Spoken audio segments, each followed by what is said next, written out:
Hey guys, it's Miss Borgnis. We're gonna be making burrito bowls today. I love this recipe because it's super quick, super easy. Could be good for like a meatless Monday, but you could also add some taco meat or something like that.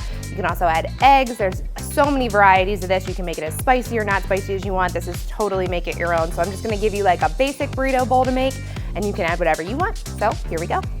The first thing you want to do is add some rice to the bottom of your bowl. I'm a huge fan of the 90-second rice just because it's so easy and quick and it can be done in the microwave. So we're going to dump that into our bowl.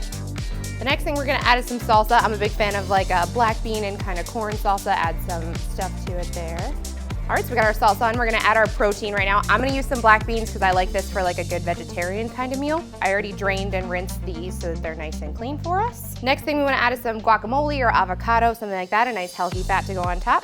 Then we're gonna add some sour cream, or I like to use non-fat Greek yogurt because it's a little bit healthier of an option and it pretty much tastes exactly the same.